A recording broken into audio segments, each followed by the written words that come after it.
Hello, everybody, and welcome. I'm Marie Binet from Publicis Sport and Entertainment, and I'm going to host this session about the opportunities for brands in gaming. I've worked in the sports industry for almost 10 years, leading like insight, strategy, and more recently innovation projects for brands and rights holder alike. Still a few years ago, most of the brief we were receiving were about football, and probably the remainder were about other sports and music. And over the last few years, we've seen an increase in brief around gaming and esports specifically. Brands just want to get involved. Rights holder as well want to try to understand how they can use the opportunity as a medium.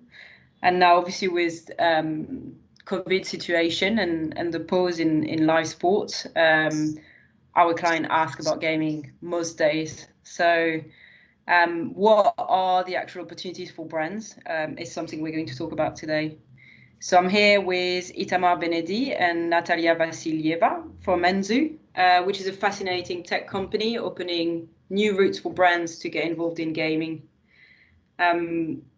Guys, do you want to present what Anzu is doing and what you guys are doing into that world? Sure. So thank you for the introduction and thank you for having us here. So I'm Itamar Benedy, CEO and co-founder of Anzu, and what we're building in the last 4 years is the first ever marketplace that game developers, gamers, and brand can coexist. The way we do that is with in-game advertising, the ability to introduce a new business model for game developers, to convert game objects into ad placements, and to generate significant revenues, but more important, to bring this native, authentic type of advertising, real world branded content that allows the gamers to play. And from an advertiser perspective, this new ad category for the first time ever brings all the sophistication of digital advertising, if it's programmatic buying, ad verification, and real-time data into this world. Yeah, that's pretty interesting because it's probably the first product doing this at scale. So we've been kind of following you guys for a little while. So we know the last couple of weeks have been key in the world of gaming. We've seen live gigs on Fortnite. We've seen F1 going completely into esports. Football players launching their Twitch channel. So how has it been for Anzu over the last few weeks? Hi everyone, I'm Natalia. I'm managing marketing at Anzu and I'm ambassador of Anzu since day one and a great believer into the product. I'm happy to be here and to be accompanied by Itamar and Marie. And talking about gaming as an industry is one of the most fascinating discussions and super viable these days with all of the COVID and digitalization taking place a few days instead of a few months or a few years. So gaming 2020, that's a huge industry that amounts to over $160 billion already. And the industry that is bigger than the movie and music together.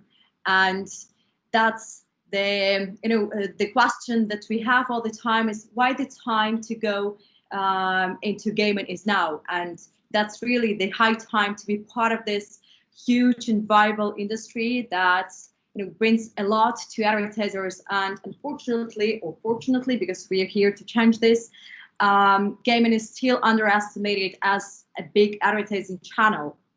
And with all of the opportunities and all of the immersion and engagement that it brings, that's from my side as a marketer is one of the next big thing and the next big advertising channel that can be part of digital or as a separate next go to huge markets. Yeah, and that's completely right, that it's a big market, and one of the reasons for that is that it reached that kind of key audience that everybody is after, the young millennials, Gen Z. So I mean, with lockdown as well, we've seen a lot of people actually getting involved into gaming who either have dropped it for a few years and now going back to it, or never really kind of been using Twitch and started to get on board on the platform. So feels like everybody under 35 is now a gamer. Is that right? Or how would you describe the modern gamer? Yeah, that's an interesting topic. So, if you ask someone playing Candy Crush if he's a gamer, a lot of those people will not say they're gamers, right? I think, in general, everyone is a gamer. According to some, stats and research, 86% of the people connected to the internet play at least one game a month. I think the more interesting question is what types of gaming profiles are there? Because someone playing a mobile game versus a console game, a shooter game versus a sport game, a game with esport activity, and also seeing other people playing games versus playing yourself. These are the questions to ask. And what we argue is that every brand in the world has an overlap with the gaming audience. And the question is, what type of gaming audience is more relevant for that brand and that marketer? And of course, with more of the hardcore gamers of the console environments and esport activities, we can find some audiences who are very hard to reach because they watch less TV and there's not a lot of platforms where to reach them, versus more of the mobile games where yes, you can reach those audiences in other ways, but the reach and the volume, and more important, the way of how the brand can interact with the audiences is the key there. So I think it's important to divide it to those different subgroups. Yeah, and that's completely right. So now we kind of set the scene, and we all agree that gaming is an amazing opportunities, and actually, brand should get involved. How do you think brand should be doing that, or what are the actual opportunities? Brand, and that's actually part of our topic today, is that gaming gives unprecedented opportunities to brands, right? Why so? Because that's a marketer dream to do whatever they want, and that's what gaming gives them. Like, if you want to be in the middle-aged England, go for it. If you want to into a futuristic setting, again, go for it. You can do whatever. If you can't afford the sweetest spot in Times Square, you can do this in gaming. So first, this, making impossible possible. That's number one. Number two is huge immersive power that gaming has. There is no second screen there. There is no commercial that when you can check your social media or text with friends, right? You're 100% into the game.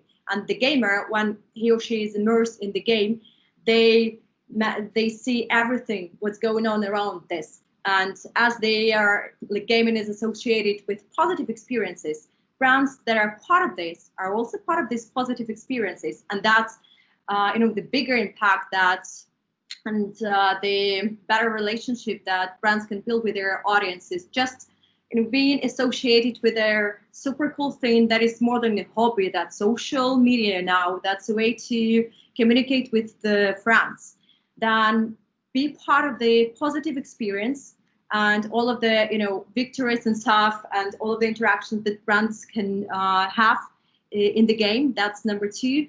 And number three is the immersive power that I talked about. Again, you're part of this world that the gamer is, and we can leverage this 100%. I'll just maybe add one sentence. Gaming is the first 3D environment that marketers can advertise in scale with programmatic capabilities and all the sophistication of digital advertising, and combine that with everything Natalia said around people play games not only to, or people go to games not only to play games. It's a social network. They interact with friends. The fact that they are highly engaged in the screen, I think all this creates a great opportunities for marketers. And so you mentioned programmatic just there. So just we're clear before we kind of get a bit deeper into the opportunities. But so with in-game advertising, what can you actually buy if you were going to talk to media planner or brand in a very kind of top line explanation? Of course. So we basically build the Anzu platform to have two different products. One, the media opportunity, and one, the creative opportunity.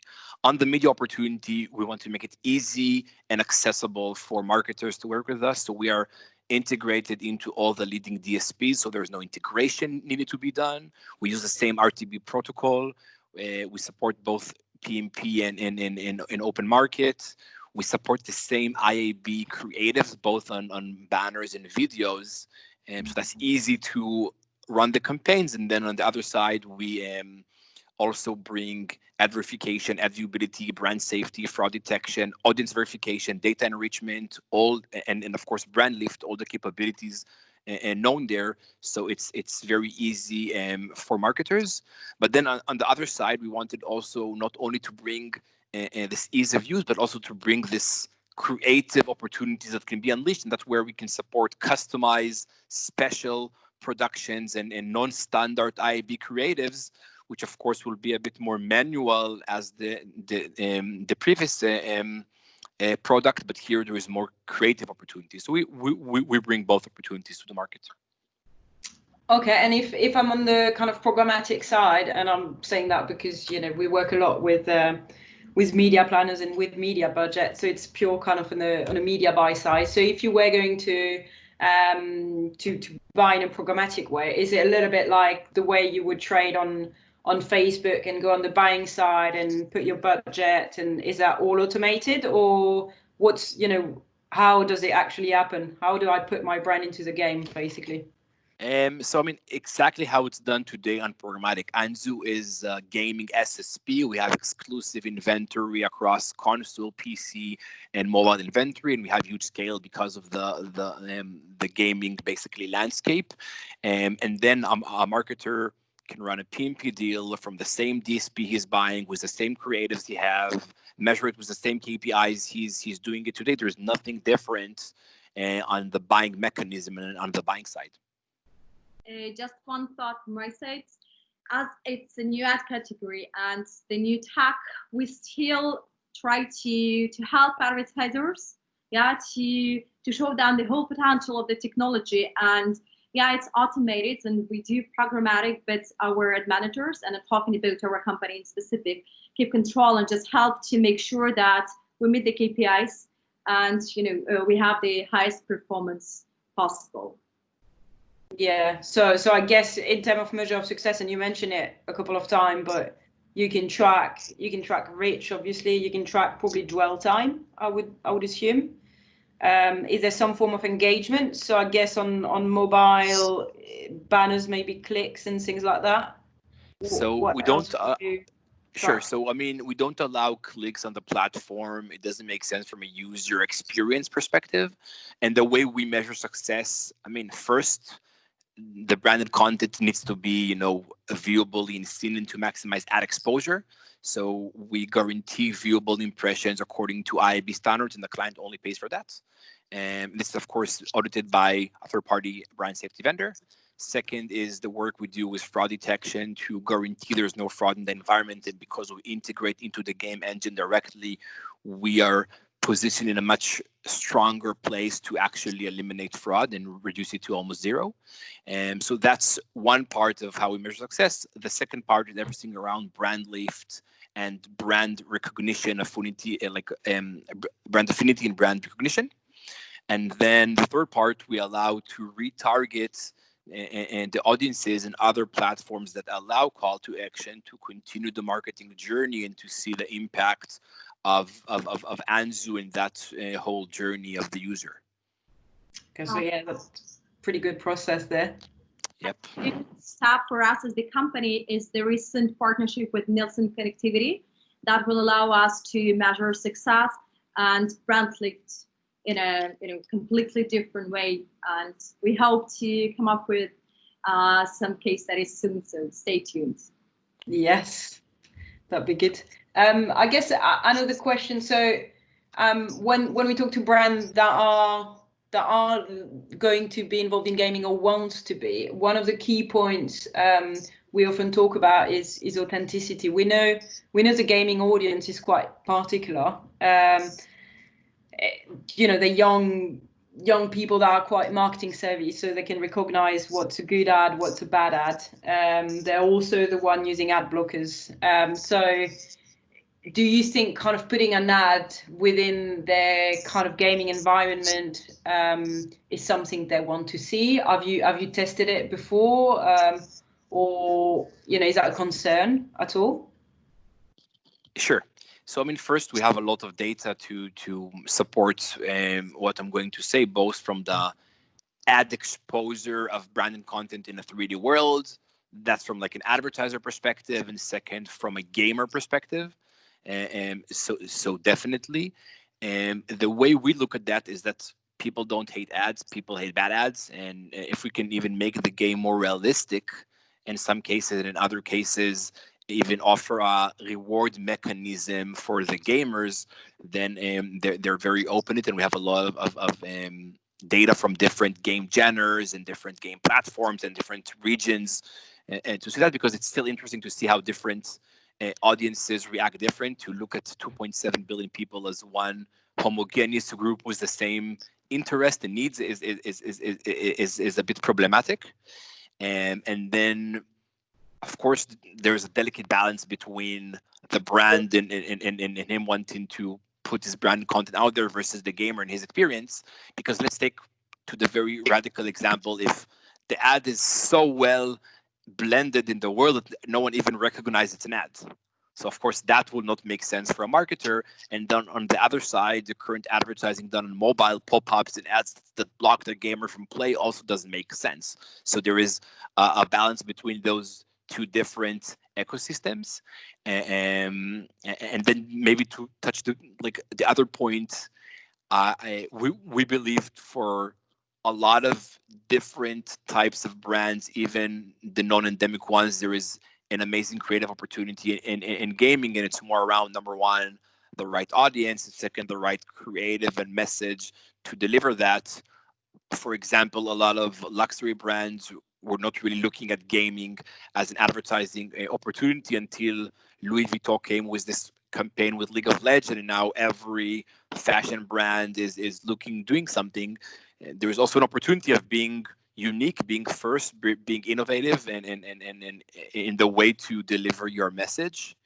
So yeah, there is like a lot of momentum happening on this side. I mean, from a few years ago, of a lot of marketers and brands seeing gaming as a niche audience of geeks locked in their basement, versus now gaming is pop culture and everyone is a gamer and every brand wants part of this phenomena. So from a perception perspective, a lot have changed over the years, which of course supports our platform and what we're trying to bring to the market.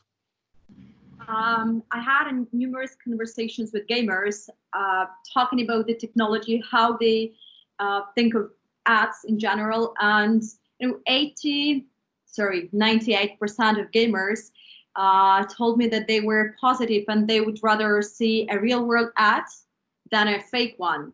And as long as it doesn't disturb the user experience, it makes them happy. And then again, if they see a favorite brand of theirs, that's even, a better deal. Why? Because they're associated gaming with their brands, and everybody's happy. So it's not an issue for gamers. Yeah, well, that's great to hear, and that's what we've noticed as well in the work we do. We do all the work for KFC Gaming in the UK here, and we've seen that a brand getting involved is not necessarily negative as far as you get the right tone of voice and the right content and bring something to the audience. So it's good to hear. I think we only have a few minutes left. So to wrap up, what would you say is the next step for in-game advertising? That's a question. Okay, so let's go ahead. Shortest question ever. So Itamar was just into hard thinking. So again, talking about COVID and coming back to the current situation where we see a lot of acceleration, and gaming was a nice to have thing even a few months ago. Now it's a huge channel, and every second or third brand would want to give it a try, just because of the audience shift and all of the lockdowns and all of the digitalization. From the marketer perspective, I can say that in-game advertising is getting ready to be a distinguished channel, to be a new ad category. to be perceived as part of the digital advertising, or even, to start shifting to this in-game advertising as a separate category? I mean, I would say two things. Number one, because Consul is a new environment for advertisers, and we are the only company in the world and the first company in the world to bring programmatic advertising to the Consul environment. I think in the next half year, we're going to see a lot of standards coming from the DSPs and the ad tech vendors and the IAB around how to look at this environment. There is no IDFA in Consul. There's only an IP and user agent. So there's a lot of adaptations needed to be done from a data, from a protocol perspective. That's one thing that we see a lot in the making and happening. And the second thing is around like the importance of gaming as an audience for marketers. Today, every CMO of a big brand, when he'll build his annual strategy budget, he will look into, okay, so there's social, search, digital out of home, and audio. We see gaming taking a first seat in the importance of looking high level of communication 221 for a brand. So that's the two things that we first hope, but second believe that we're going to happen. And working on, actually. Yeah, no, it's pretty true. I think we all agree that gaming is definitely here to stay anyway. So yes, we're getting used to talk about it. We're getting used to understand that audience, which is pretty fascinating. Thank you guys for your time and the chat, and I'm sure we'll talk soon. Thank you. Thank you. We'll be happy to have all the questions via Twitter, if you have any.